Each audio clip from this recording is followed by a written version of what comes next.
CA की notification को लेकर चारों तरफ चर्चाएं हैं। चर्चा ये है कि कभी भी इसका नोटिफिकेशन गृह मंत्रालय जारी कर सकता है, लेकिन इसके नोटिफिकेशन के बाद तमाम लोगों के लिए ये कानून में महज एक संशोधन होगा। लेकिन पाकिस्तान से, बांग्लादेश से और अफगानिस्तान से आए तमाम हिंदू शरणार्थियों के लिए जीवन परिवर्तन वाली घटना होगी। इस वक्त हम दिल्ली के हिंदू शरणार्थी कैंप में मौजूद हैं और इस कैंप में खासियत क्या है, हम क्यों इसको दिखा रहे हैं, उसकी वजह अगर आप सामने पढ़ेंगे बोर्ड पर तो समझ आएगी। मानव मंदिर शरणार्थी सेवा पाकिस्तान से विस्थापित हिंदू शरणार्थियों के सर्वांगीण विकास को समर्पित ये मिशन है। यहाँ पर फ्री में इस संस्था की तरफ से बच्चों को पढ़ाया जाता है, क्योंकि ये बच्चे स्कूल तो जा नहीं सकते, इनके पास डॉक्यूमेंट नहीं है, आधार कार्ड नहीं है, कोई वोटर कार्ड नहीं है। लेकिन तमाम ऐसी संस्थाएं हैं, एनजीओज हैं जो इनको फ्री में पढ़ाते हैं ताकि ये भी आने वाले भविष्य में अपने जीवन को बदल सकें। इनके पास तमाम भारतीय नागरिकों जैसे स्कूल नहीं है, बच्चे ड्रेस में स्कूल नहीं जाते हैं क्योंकि इनको कोई सुविधाएं नहीं मिल रही हैं। जब सीए लागू होगा तो इन हजारों हजार बच्चों के जीवन में रोशनी आएगी, ये भी भारत की व्यवस्था में जुड़ेंगे, स्कूल जाएंगे और जैसे ये व्हाइट बोर्ड कैंप की टिन की दीवार पर लगा हुआ है, इन बच्चों के लिए ऐसे ही किसी अच्छे स्कूल में, भारत सरकार के, दिल्ली सरकार के स्कूल में ये पढ़ पाएंगे।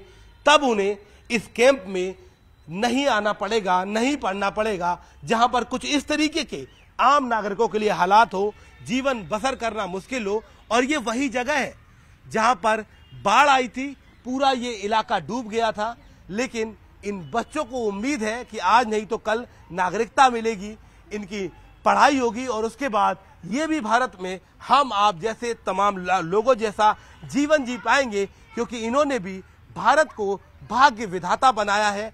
पाकिस्तान से हिंदुस्तान आए हैं और अब यहाँ भी दर दर की ठोकरें खा रहे हैं। जिस दिन भारत सरकार सीए लागू कर देगी उसके बाद आपके लिए भले ही एक कानून में संशोधन हो, लेकिन इन छोटे छोटे बच्चों के जीवन में अमूलचूल परिवर्तन होगा। ये पाकिस्तान से आए हिंदू शरणार्थी हैं। दशक बीत गया है, तस्वीर नहीं बदली है, आज भी कोई डॉक्यूमेंट नहीं है, नागरिकता नहीं है, तो सिलाई बुनाई करके, रेडी पटरी का काम करके जीवन यापन करना पड़ता है, क्योंकि नौकरी लगेगी नहीं, बच्चे स्कूल जा नहीं सकते, सरकारी सुविधाएं मिलती नहीं है, आवास मिलेगा नहीं, लाइट मिलेगी नहीं, आयुष्मान भारत मिलेगा नहीं, क्योंकि इनके पास आधार कार्ड भी नहीं है, बेसिक सुविधाएं भी नहीं है। यहाँ के बासिंदों से लगातार हम बातचीत कर रहे हैं कि अगर सीए लागू हो गया तो उनके जीवन में कितना बदलाव आएगा और वो क्या उम्मीद कर रहे हैं। हमारे को तो भाई उधर तो बहुत दिक्कत आई है। ये क्या हम बोलते हो, वीजा बढ़ जाए, पण नंगरता हो जाए तो पण अच्छी बात है। हमारे बच्चे की कुछ नौकरी वोकरी मिल जाए, हम तो इतनी सोच रहा हूँ। हम बोलिए सरकार की इतनी धनवार है। हमारे तो उधर पाकिस्तान में थी, 1 किला रोज रक्त का खून का सूखते थे, यहाँ आके मैं मरती थी। यहाँ आके बढ़िया अच्छी बात है। बहुत अच्छा लगेगा हमें ये सारा जो सुन के भी अच्छा लग रहा है, और आगे भी जो हमारे लिए भारत करेगी भारत सरकार, वो भी हम उनके लिए भी बहुत खुश हैं। हम तो इनके लिए धन्यवाद ही बोलना चाहते हैं। यहाँ की सरकार बहुत अच्छी है, हमारे बच्चों के लिए भी सोचा, हमारे बच्चों के भविष्य के लिए भी बहुत अच्छा सोचा, क्योंकि उन्होंने इतना ही सोच के फैसला लिया होगा कि और हमारे जो हिंदू लोग आए हैं इनको नागरिकता के बाद ये बच्चे अपने बलबूते पे जी पाएंगे। तो हमें बहुत इनके लिए तो हम धन्यवाद ही बोलना चाहते हैं। 22 जनवरी को भगवान रामलला को 500 वर्षों के बाद अपना घर मिला। आप लोगों को उम्मीद है कि अब आप इतने सालों बाद आपको भी नागरिकता मिलेगी, सरकारी आवास मिलेगा, घर मिलेगा, सुविधाएं मिलेगी। हाँ, बहुत अच्छा लगा। और ये भी क्यों कि श्री राम का मंदिर बना, राम का, ये भी बहुत अच्छा लगा। हमने तो घर में दिवाली भी मनाई थी राम की, जो के बाद और राम मंदिर बन गया, ये बढ़िया बात है, बढ़िया बात अच्छी। 2015 से हम आए थे, बाद में अभी हमने सोचा, सुना का मंदिर बन रहा है, राम मंदिर बन रहा है, बहुत अच्छा लगा। राम मंदिर भी बन रहा है और यहाँ पर इतने सारे मंदिर भी है, वहाँ तो ऐसे मंदिर भी नहीं मिलते थे हमें, और यहाँ तो जैसे पदम पदम चलो फिर भी मंदिर है, और वहाँ तो इतने मंदिर भी नहीं मिलते। एक सवाल और रहेगा मेरा, जब आप लोग वहाँ से आए हालात बहुत बदतर थे, महिलाओं की सुरक्षा नहीं, पूजा पाठ नहीं, क्या कंडीशन थी पाकिस्तान की जब आप लोग वहाँ से भारत आए? वहाँ पर ऐसे हुआ कि जैसे हिंदू के बच्चे जैसे पढ़ने जा सकते थे, तो वहाँ पर तो पढ़ाई उर्दू ही पढ़ाते थे। उर्दू पढ़ाई में पहले तो कलमा ही पढ़ाया जाता था, उसी की वजह से जैसे हमारा मन नहीं करता था पढ़ने का।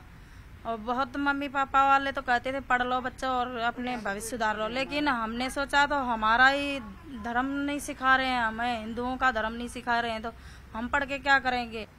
तमाम कैंपेन्स आप देखते होंगे कि पूरे देश में लोगों को फ्री में गैस सिलेंडर मिल रहे हैं, तमाम योजनाएं चल रही हैं ताकि माताओं बहनों की आंखों में धुआं ना लगे। हमारे प्रधानमंत्री से लेकर तमाम नेता ये कहते हैं कि देश की तकदीर बदल दी।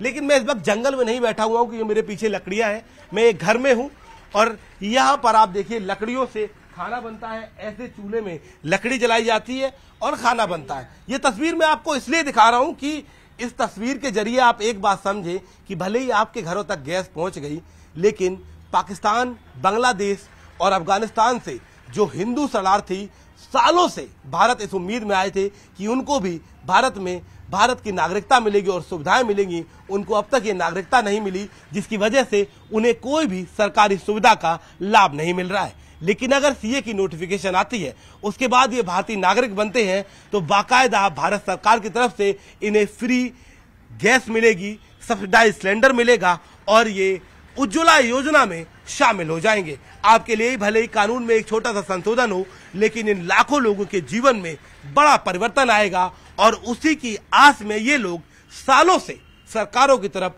टकटकी लगाकर देख रहे हैं। सहयोगी हरीश के साथ शिवम प्रताप, नेटवर्क 18, दिल्ली।